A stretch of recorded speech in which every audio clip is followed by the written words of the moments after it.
It's very staticky now. Again, part of the hair washing. I can't believe I'm just doing this on a video.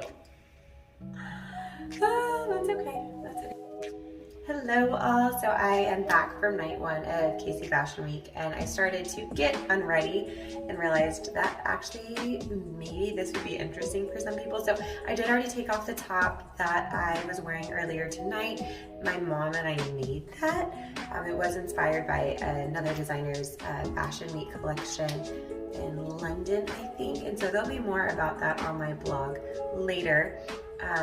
But I was like, yeah, this is the process that I have to go through after these shows when I've put a lot of time into hair and makeup and outfit and what that looks like. And I think everyone kind of sees the finished product and sees the photos and thinks, wow, that looks really good. But there's a lot of time and effort and thought and planning that goes into all that.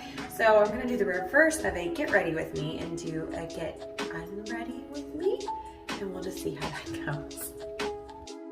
So exposing my cheat number one, and this is not all my hair. At one point my hair was this long. I got it cut or had it cut or chose to cut it or however you want to say that. I think when Glenn was a little over a year, I finally bit the bullet and chopped it off, and not for any reason that had to do with with Glenn specifically, just time frame wise. I remember the first time I went to get it trimmed after he was born, and I was sort of an emotional mess. Like I hardly let the hairstylist even trim it, but it was like the first time I'd been away from him for any big length of time since he had been born, and so we were like trying to squeeze in. My mom took me to, we went shopping I think, and then we went to this hair studio, and it was like in between feedings when we were still having to figure all that out. So it was very early days. And this is when I realized that I talk a lot while I'm doing this. So we're just gonna go ahead and speed up parts of this video to cut down the length of it going forward. Sorry about that, guys. But just so you can see what these extensions add, and that's why I like these extensions. You can have cute little bitty braids, but my hair is thin and fine. And if I can do these extensions, and of course this has been messed and wind blown, and I did it hours ago before the show and before dinner, but being able to have just more thickness here, and then of course the length, which was the look that I was going for with the inspiration that I had from the Antonio Maris show, and hopefully I said his name right, which was just gorgeous, kind of ethereal, floral, pastoral watercolors with these really almost like lingerie-esque in some ways, but it was still very modest, and some looked like swimwear. Like it was just really, really gorgeous, rich colors. And so I was like, oh, I'm gonna make something like that. And I thought this hair, which there is a tutorial, if you watch Jackie Wires on YouTube, or her Pinterest is actually where I found this look. She called it fairy core or cottage core, this braid that, or two braids, braided pigtails, that I attempted to replicate for tonight.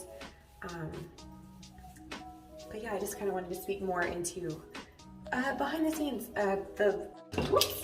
And now I just flung the other thing I was going to talk about, which is this teeny tiny curling iron. I used it as a curling wand. This one right here, it is Revlon, and I think it's a 1/2 inch and might be like a 3/8 inch. Just definitely, like you can see, it's a very skinny barrel curling iron. And so again, it has the clip to hold your hair, but for this look, for the tight curls that I had at the top of my head, especially at the beginning of the night, I'm using it as a wand. Worked better for that. If you are on Instagram, here's the next little person you need to go look up here on Instagram. If you're local to Kansas City, you will probably already know her. Her handle is My Model Reality. That is Darcy. She is a signed model. She also helps to train and educate other models in the industry. So she's part of the model board. She's been a big part of Kansas City Fashion Week. Like I said, she's signed with an agency. She works regularly, like she knows what she's talking about. And she is just a great resource for models, new models, aspiring models. even if you've been in this for a while, go watch her videos or her reels, her videos. I think nothing like supporting your friends and supporting other women in their creative endeavors. I think it's so important. But she has got, kind of back to my point, so it's My Model Reality here on Instagram, and I think her Facebook page, but she has got some of the best videos about, you know, what to pack in your model bag, what to wear to a casting call, poses not to do at the end of the runway versus just like poses to do. You can see like those braids made a big difference for just the look that I was going for tonight specifically. So I'm doing something different later. So yeah, so step one of getting unready after a fashion event is hair for me, especially if you've had like a crazy updo or a ton of hairspray or something like that.